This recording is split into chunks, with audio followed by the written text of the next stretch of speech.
So you're looking for the best tactics for FM23? Well, you're in the right place. I go searching for all the best tactics for FM23 so you don't have to. And then I test them with 3 teams: Man City, West Ham and Bournemouth. Ali, the assistant manager in charge, he has to play the tactic and then come back at the end of the season and add up the points and put a little fun tactic test in the league table. That is something you are interested in, please leave a like and subscribe on this video. And the tactic we are testing out today is HEFNA V1. If you want to download the tactic, the link for it will be in the description below. If you can't download it for any reason, I do run over the tactic at the end of the video, just in case you run on Xbox or PlayStation, just in case you need the instructions.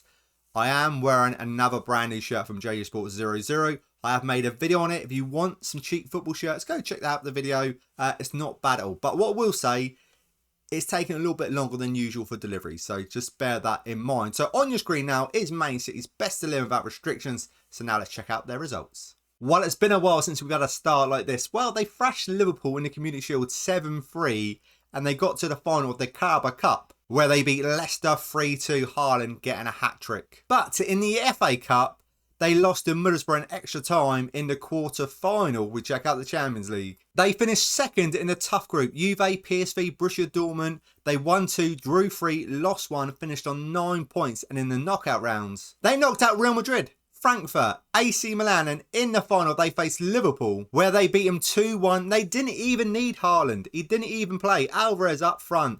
Him and Bernardo Silva, that's all they needed for a good 2-1 win. If we check out the Premier League, second place, and Man United have won the league. I haven't seen that for a while. We won 28, drew 4, lost 6, goals for 97, goals against 43, a goal difference of 54, and a points tally of 88. If we check out the player stats, Haaland's their top goal scorer, 77 goals. He's got a bit of an injury, so that's most probably why he didn't play in the Champions League final. Bernardo Silva's got 21, Kevin De Bruyne's got 21 goals, and I think he's got the most assists as well. A really good season. The best performer in the league, as per usual, as always, is Haaland with a 7.81. Clean sheets, what we got defensively, only 18 clean sheets. We check out the team overall view. Most points per game, we've got a 2.32. Most goals, we are top here though with 97. We're top with most shots for as well with 814. Fewer shots against, second place 373. Best pass completion, 4th place. I love it, we're on these two. 4th place with 87%.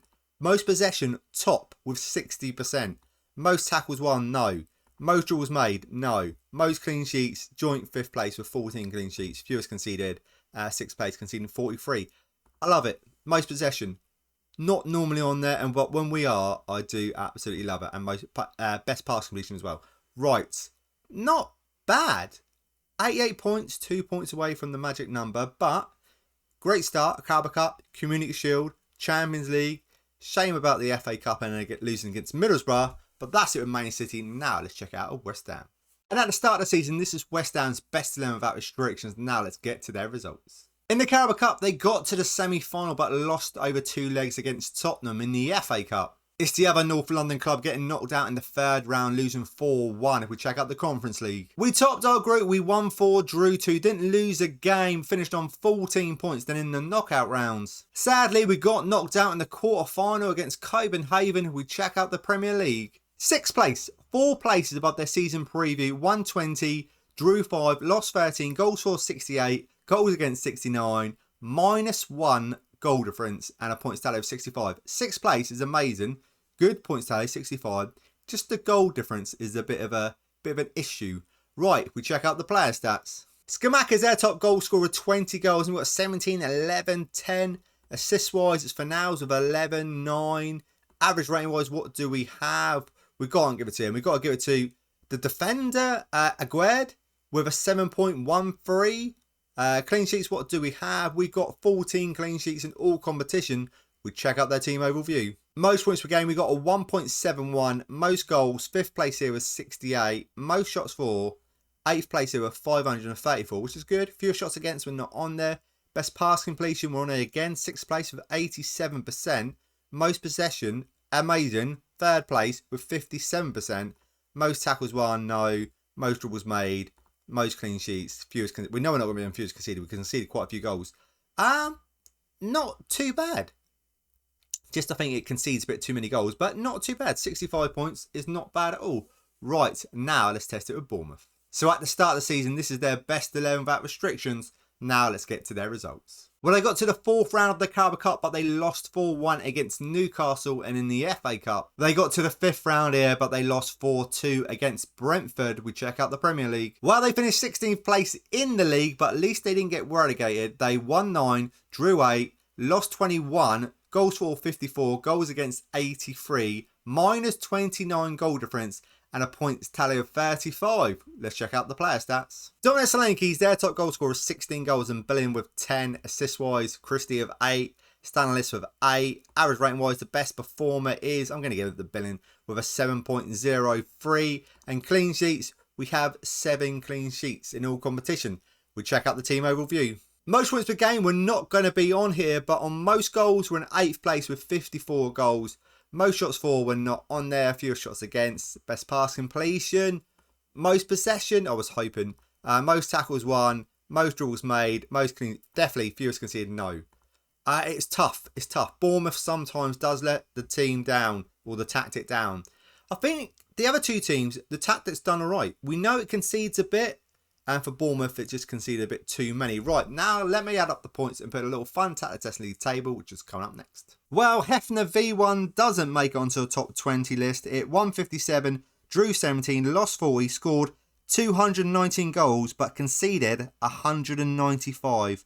24 goal difference. It won 3 trophies over Man City and a points tally of 188, which actually is not that bad. I think it's a top tier tactic for a top team, because with Man City, I thought it done well. It won the Champions League.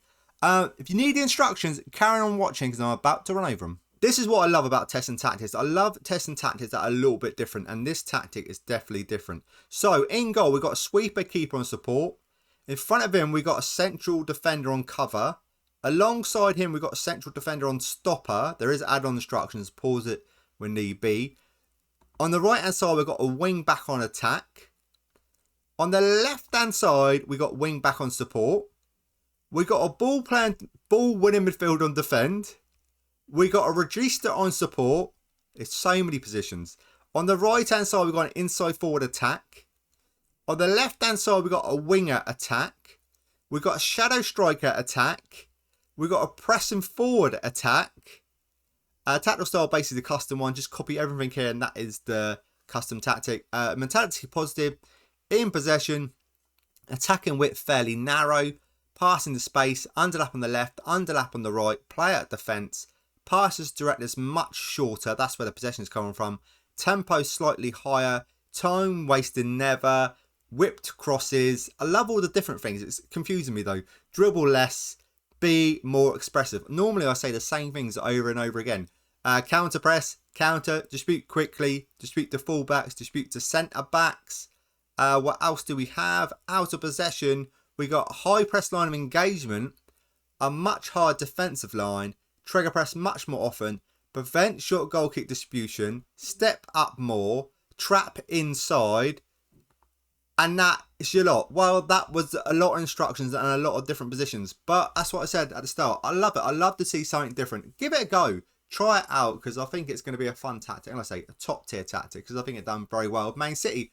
Thank you so much for watching. If you want some cheap football shirts, watch my video on JJSport00. If you can please leave a like on this video, it would be much appreciated. And if you haven't done already, please subscribe and ring the bell, all that good stuff. Thank you for watching, and I will see you guys in the next video. I'll see you then.